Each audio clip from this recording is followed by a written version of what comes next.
شروع اللہ کا نام لے کر جو بڑا مہربان نہایت رحم والا ہے۔ سورہ یوسف آیت 41 تا 52۔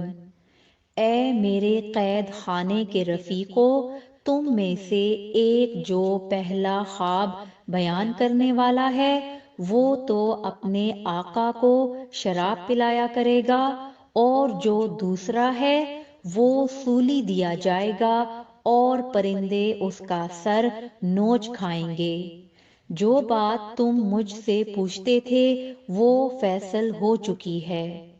اور ان دونوں میں سے جس کی نسبت یوسف نے خیال کیا کہ وہ رہائی پا جائے گا، اس سے کہا کہ اپنے آقا سے میرا ذکر بھی کر دینا۔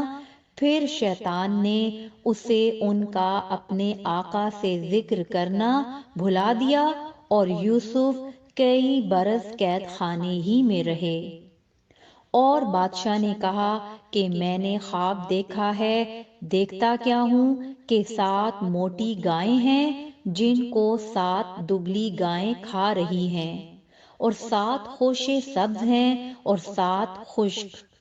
اے درباریو، اگر تم خوابوں کی تعبیر دے سکتے ہو تو مجھے میرے خواب کی تعبیر بتاؤ۔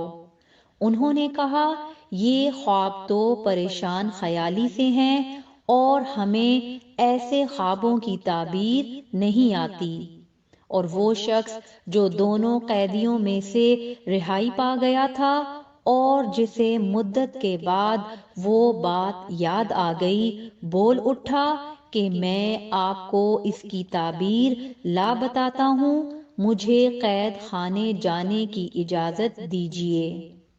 غرض وہ یوسف کے پاس آیا اور کہنے لگا، یوسف، اے بڑے سچے یوسف، ہمیں اس خواب کی تعبیر بتائیے کہ 7 موٹی گایوں کو 7 دبلی گائیں کھا رہی ہیں، اور 7 خوشے سبز ہیں اور 7 سوکھے، تاکہ میں لوگوں کے پاس واپس جا کر تعبیر بتاؤں۔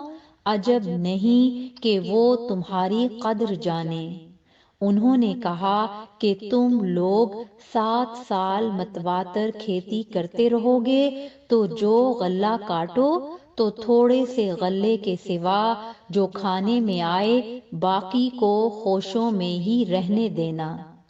پھر اس کے بعد خشک سالی کے 7 سخت سال آئیں گے کہ جو غلہ تم نے جمع کر رکھا ہوگا وہ اس سب کو کھا جائیں گے، صرف وہی تھوڑا سا رہ جائے گا جو تم احتیاط سے رکھ چھوڑو گے۔ پھر اس کے بعد ایک ایسا سال آئے گا کہ خوب مے برسے گا اور لوگ اس میں رس نچوڑیں گے۔ اور یہ تعبیر سن کر بادشاہ نے حکم دیا کہ یوسف کو میرے پاس لے آؤ۔ سو جب قاصد ان کے پاس گیا تو انہوں نے کہا کہ اپنے آقا کے پاس واپس جاؤ اور اس سے پوچھو کہ ان عورتوں کا کیا حال ہے جنہوں نے اپنے ہاتھ کاٹ لیے تھے۔ بے شک میرا پروردگار ان کے فریب سے خوب واقف ہے۔ بادشاہ نے عورتوں سے پوچھا کہ تمہارا کیا قصہ تھا جب تم نے یوسف کو اپنی طرف مائل کرنا چاہا؟ سب بول اٹھیں کہ اللہ پاک ہے، ہم نے اس میں کوئی برائی معلوم نہیں کی۔ عزیز کی بیوی نے کہا، اب سچی بات تو ظاہر ہو ہی گئی ہے، اصل یہ ہے کہ میں نے اس کو اپنی طرف مائل کرنا چاہا تھا اور وہ بے شک سچا ہے۔ یوسف نے کہا کہ میں نے یہ بات اس لیے پوچھی ہے کہ عزیز کو یقین ہو جائے کہ میں نے اس کی پیٹھ پیچھے اس کی امانت میں خیانت نہیں کی، اور اللہ خیانت کرنے والوں کی چال کو چلنے نہیں دیتا۔